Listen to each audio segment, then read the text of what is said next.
네, 지금부터 3부에 걸쳐서 이른바 고발 사주 의혹 사건 관련 인터뷰를 진행하도록 하겠습니다. 어제 김웅 의원 그리고 윤석열 예비 후보의 기자회견이 있었는데요. 여기서 여러 가지 이야기가 쏟아져 나왔죠.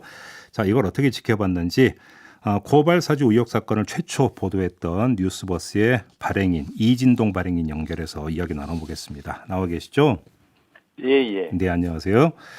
네, 어제 안녕하세요. 윤석열 후보가 뭐 메이저 언론도 아니고라는 식으로 이야기를 하고 또 괴문사라는 표현도 썼는데요. 아무튼 이런 좀 총평부터 좀 듣고 싶습니다. 어떻게 지켜보셨습니까? 네. 솔직히 저희 뉴스버스가 이번 윤석열 검찰의 고발 사주 의혹을 맨 먼저 이렇게 보도하지 않았습니까? 예, 예. 그러다 보니까 윤석열 캠프 입장에서 이렇게 이제 자꾸 입장이 나오면 자꾸 저나 저희 뉴스버스 기자들에게 이제 대꾸하는 반응들을 물어보는 경우가 많아요. 예. 근데 저희는 이제 언론 입장을 지켜가고 있는데 거기 자꾸 이렇게 이제 대응하다 보면 정치적으로 이렇게 비칠 소지가 있어서 사실 방송 출연이나 인터뷰를 자제하고 있어요. 예. 근데 어제 이제 윤석열 예비 후보 판이상 후보라고 하겠습니다. 네네네. 그 윤 후보 기자회견에 대해서는 한마디를 좀 해야 되겠습니다. 네, 말씀하세요.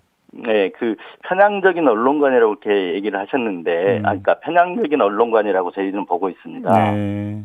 그러니까 저희 뉴스버스는 인터넷 신문으로 분명히 이제 정기 간행물 등록이 돼 있고요.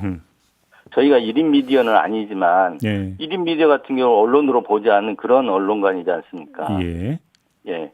그래서 윤 후보가 메이저 언론이라고 지칭한 데가 사실 어딘지는 모르겠어요. 그런데 이 소수나 작은 것에 대해서는 이렇게 아예 무시해버리는 매우 이렇게 기득권적인 편향된 언론관이다. 저는 이렇게 생각하고 있습니다. 알겠습니다. 근데 좀 내용으로 들어가면 일단 그 괴문사라는 표현을 쓰면서 이야기를 했는데요. 어떤 네. 말씀 주시겠어요? 이거에 대해서는? 저희 이제 최소한에서 말씀드릴게요. 네. 그러니까 텔레그램 메신저에 있던 그 손준성 보냄을 통해서 작성 전달한 사람이 검사로 추정되지 않습니까? 네. 이게 이제 최소한입니다.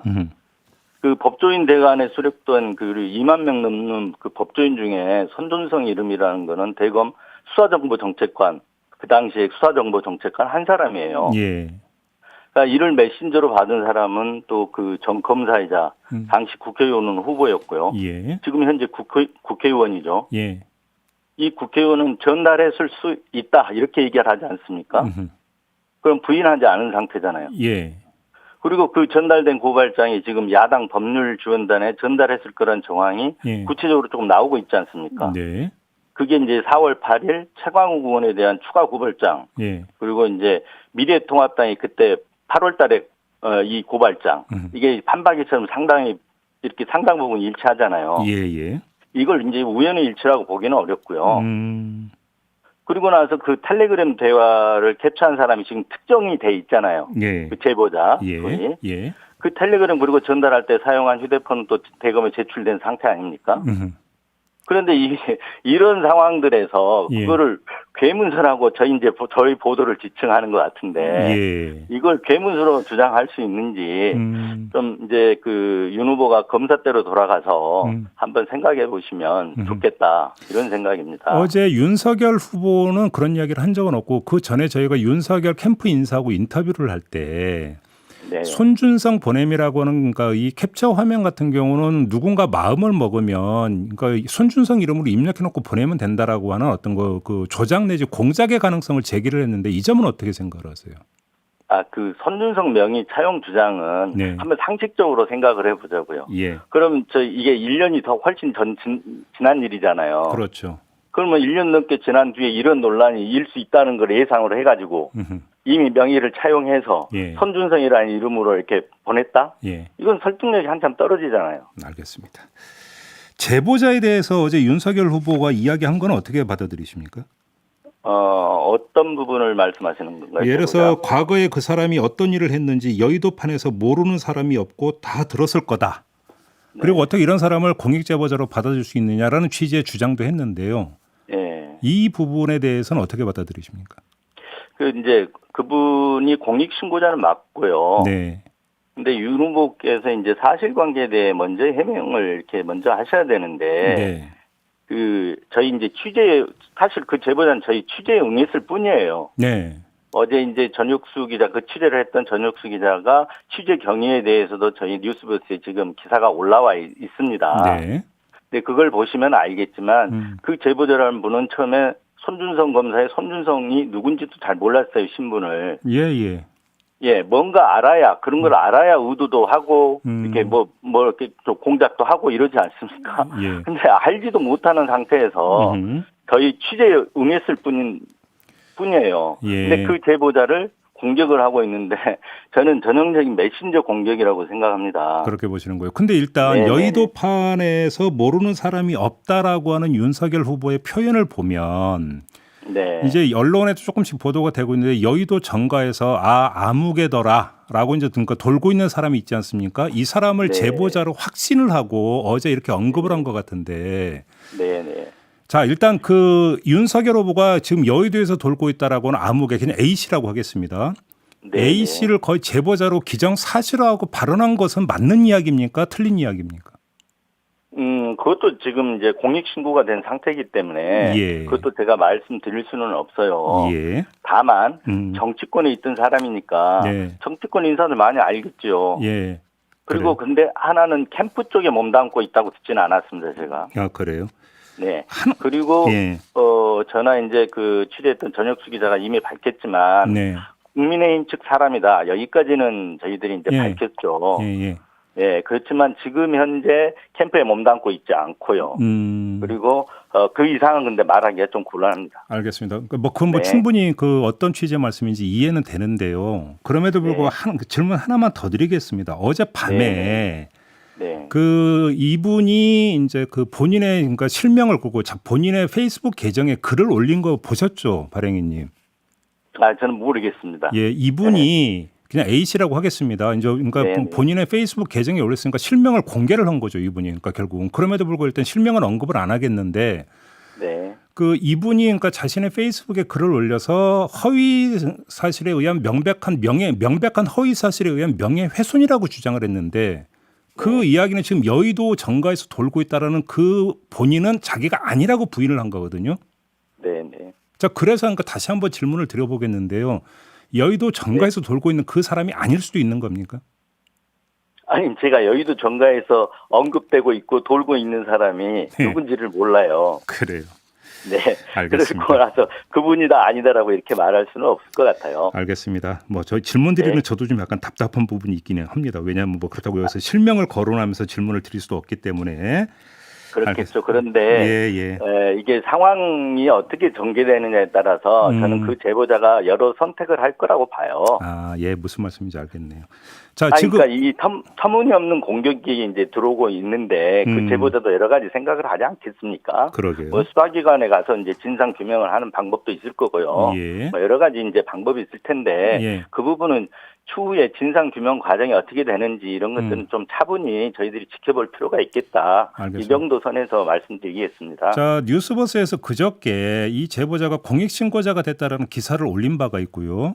어제는 대검찰청에서 공익신고자 요건을 충족했다라고 기자들한테 메신저를 통해서 공지를 한 바가 있었습니다. 그런데 이제 그 다음에 윤석열 예비후보는 어떻게 검찰에서 이 사람을 공익제보자로 인정해 줄 수 있느냐라고 아주 강하게 그러니까 비판을 했고 이어서 국민권익위원회에서는 공익신고자로 어떤 결정하는 권한은 국민권익위밖에 없다라는 또 요새 주장을 내놨는데요. 이게 지금 어떻게 정리가 돼야 되는 겁니까? 대검에서 공익신고를 받은 건 맞고요. 네.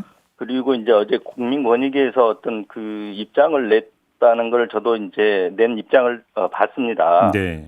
봤는데 이제 그 국민권익위가 직접 발간한 책이 있어요.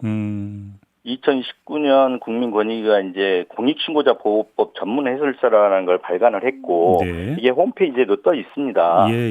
그런데 여기 보면 공익신고자가 어느 공익신고 기관을 선택하여 공익신고를 하더라도 조사 수사의 착수 비밀보장, 보호조치, 신변보호, 보상, 포상 및 구조 등 법이 정하고 있는 동일한 수준의 보상, 보호조치를 받을 수 있다 이렇게 돼 있거든요. 네.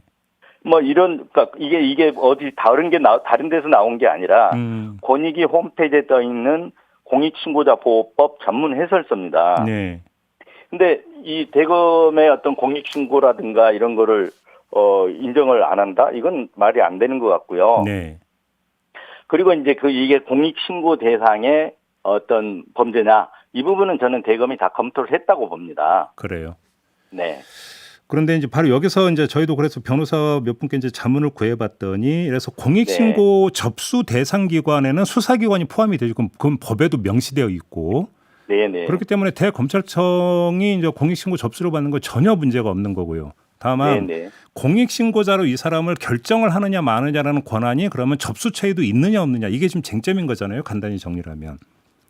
아, 접수처에. 네. 어제 이제 대검은 좀 물러섰던 입장인 것 같아요. 물러선 것 같아요. 예. 아, 권익위가 그거 결정사항은 권익위에 있다, 이렇게 한 것 같아요. 그런데 저는 조금 이게 좀 따져봐야 될 문제라고 생각을 해요. 네.